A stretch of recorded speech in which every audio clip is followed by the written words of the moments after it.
Ladies and gentlemen, we are proud to have this opportunity to speak to you today and present to you the issue of mine action assistance, and as well as introduce the report of the Secretary General, which is located near the door, together with training anti-personnel mines or shells, for you to understand how easily you can confuse a mine with something else much more innocent. From our perspective, we are reporting to the Security Council, to the General Assembly, as you know, for the period of 2008-2009.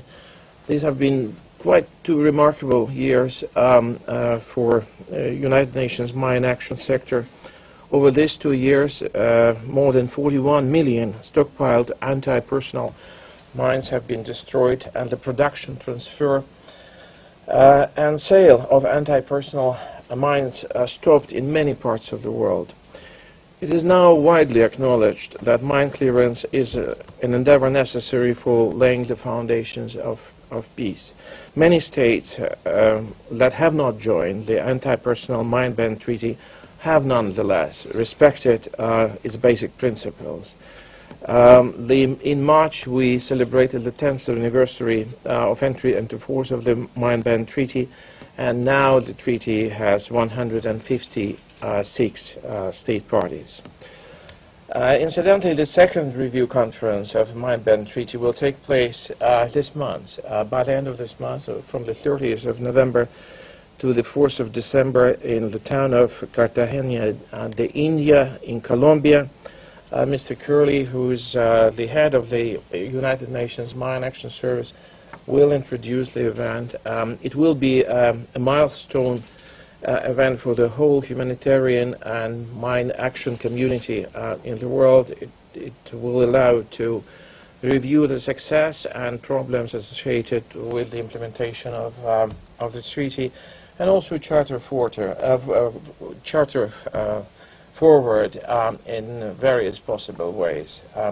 And I hope that my colleagues from Mine Action will also be able to tell you a little bit about their forward-looking agenda and what they're aiming at in the coming months and years to come.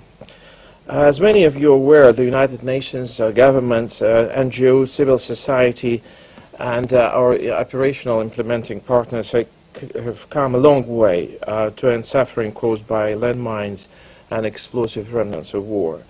14 UN entities are involved in mine action in different degrees. As you know, United Nations Mine Action Service, UNDP, UNICEF are the most active on the ground and deliver sizable programs throughout the world. Let me highlight some recent achievements in mine action in the context of peacekeeping and peace operations, and being mindful that Mine Action Service is now part of the Department of Peacekeeping Operations. In Sudan, mine clearance has opened up to 29,000 kilometers of roads, thus facilitating trade, allowing refugees and internationally displaced persons to return to their own communities, and also allowing humanitarians to bring vital relief supplies to various parts of the country. This activity also helped to cut the cost of delivery of humanitarian assistance, and more aid will be coming in because of this activity. Even in the troubled Afghanistan, where we have the oldest and the largest mine action program, there has been some progress. For example, the number of casualties in this country has dropped from over 100 per month in 2005 to less than 60 per month at present, thanks to the destruction of enormous amount of mines, actually 84,000 mines in 2008 alone. This is a beacon of hope in a country which desperately needs hope and beacons and deserves to be better. And in Lebanon, a troubled southern part of the country, as you saw, also suffered the scourge of contamination as a result of cluster munition application in that area. Altogether, mine action personnel has cleared 42 square kilometers of land and removed, I believe, an astonishing number of bomblets, over 150,000 altogether, in addition to 16,000 regular types of unexploded ordnance in the areas. Other welcome trends over the last 2 years, which is highlighted in the report of the Secretary General, includes the increase in national capacity to manage mine action programs. Great progress in the recognition of rights of victims and disabled to address social and economic consequences of mine pollution, as well as development of various risk reduction tools. UN must and will continue to keep the cause of mine action in the public eye, including during this financially challenging or even troubling times for all of us within the United Nations and throughout the world. We do it because each of you are acutely aware of the vital role awareness campaigns are playing in our business. We have to meet the level of challenge with the level of resources available, and those resources are coming primarily from member states. The UN Mine Action Service has recently integrated in the Office for Rule of Law and Security institutions within the Department of Peacekeeping Operations. I think this is a welcome and much natural feat for all of us, because whatever we are doing in post-conflict settings, we are first and foremost creating security space in a general sense, and security space for individuals. But we are also creating national capacities to address challenges immediate and long-term, and definitely enabling development and creating bridge between peacekeeping and developmental phases. In addition to that, there is an immediate task. Immediate task in most peacekeeping operations is to allow our personnel to deploy effectively, quickly, and safely in the areas of operations. So we would like to praise a tribute to many of our colleagues working tirelessly in the field. Perhaps Mr. Kerley will speak about some of them, and maybe about additional operations he would like to cover. But I would like to pay tribute only to people whose case deserve particular attention. This is Steve Phantom, an operation officer in the United Nations Mine Action Office in Juba, Southern Sudan, who suffered a severe limb amputation in the course of his duties this year. But not only Mr. Phantom rehabilitated since the accident, he actually returned to service in Southern Sudan, and this is a stunning example for all of us in terms of personal dedication and commitment to this very important cause.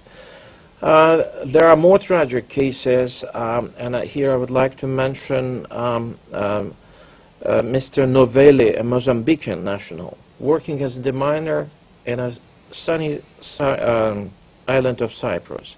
He was killed in a mine accident on October 28, just a month ago, while clearing mines in the buffer zone, many decades after the active conflict. This is a testimony how enduring the threat is, how serious the challenge and lethal challenges are.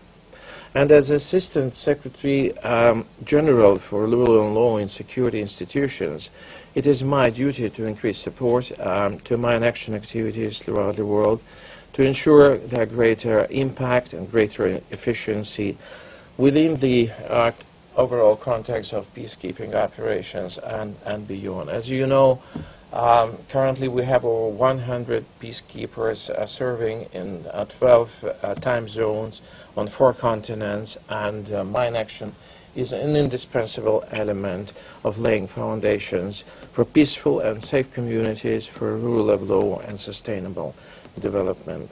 Once again, thank you for listening to us, and I would like to again introduce Maxwell Kerley, the Director of the United Nations Mine Action Service. Max, a few words from you, please. Thank you, Mr. Titov. Ladies and gentlemen, as you've heard, the United Nations Mine Action Service is making considerable, tangible progress. Our efforts are bearing fruit. Nevertheless, major challenges in mine action still remain. At the 9th meeting of states parties to the Anti-Personnel Mine Ban Treaty held last November, 15 requests to extend clearance deadlines were considered, illustrating the fact that the full implementation of the treaty remains a difficult target to achieve. According to the recently released 2009 Landmine Monitor report, there were nearly 5,200 casualties caused by mines, explosive remnants of war, and victim-activated IEDs, improvised explosive devices, in 2008. The goals of clearing land and clearing transport routes to improve the livelihoods of communities are still hampered by the threat of landmines in over 70 countries. In addition, some 14 million stockpiled anti-personnel mines still remain to be destroyed throughout the world. As you're aware, the legal framework underpinning mine action was strengthened by the adoption on the 3rd of December 2008 of the Convention on Cluster Munitions. The Secretary-General's report notes that since cluster munitions have considerable humanitarian, human rights and developmental consequences for civilians, both during and after armed conflict, the Secretary-General urges all member states to ratify the Convention. So far, it has been signed by 103 countries, of which 24 have ratified it. Only 6 more ratifications are required for the Convention to come into force. The Secretary-General also urges all member states to take measures towards the full implementation of the Convention for the Rights of Persons with Disabilities, which entered force in 2008. And in addition, Protocol 5 on explosive remnants of war, an amended Protocol 2 on mines, booby traps and other devices to the Convention on certain conventional weapons. At the same time, the Secretary-General seeks support from the General Assembly to continue developing a UN capacity for rapid mine action deployment, most recently used in Gaza, which contributes to the protection of civilians and the efficient work of humanitarian operations. The Secretary-General also asks Member States to acknowledge the potential role of UNMAS in providing advice and assistance to peacekeeping operations regarding improvised explosive devices and other explosive remnants of war. In light of recent events in Afghanistan, Iraq, Pakistan and Somalia, and other areas where UN personnel have been gravely affected, we feel this task to be particularly urgent. In 2 weeks' time, we will release the 13th edition of the Portfolio of Mine Action Projects. This describes 277 mine action initiatives in 27 countries, territories or peacekeeping missions in 2010. The initiatives include those from governments, NGOs and UN projects and would cost around $600 million if fully implemented. In addition to the generous budgetary contributions from Member States to peacekeeping missions, UNMAS also manages a voluntary trust fund for mine action. Last year, 19 donors contributed $92 million, and we are seeking sustained funding from these donors to implement our operations. We're also seeking to diversify our donor base to include additional governments, private individuals and others. We want to raise the profile of mine action by building on the legacy of Princess Diana's work, and the continuing efforts of colleagues like Steve Phantom, who was mentioned by Mr. Titov. Thousands still die each year from landmines and unexploded ordnance. Our mission is to do whatever it takes to bring that number down to zero by giving our programs the essentials that they require to clean up explosives in communities around the world. As the worldwide mine action community evolves to address the continued challenges, my office, the United Nations Mine Action Service, will respond with the appropriate alacrity and flexibility. This global challenge demands a global response, agreed and coordinated through this most universal of institutions, the United Nations. We anticipate a large amount of media attention for the Cartagena Summit on a mine-free world that, as you heard, starts on November the 30th. Some 1,000 participants representing states, international organisations and NGOs will attend, as well as many celebrities including the 17-time Grammy Award-winning Colombian singer Juanes. Please visit our website, mineaction.org, for any more information on this event and on anything more about our programs around the world that you might wish to know. Thank you very much.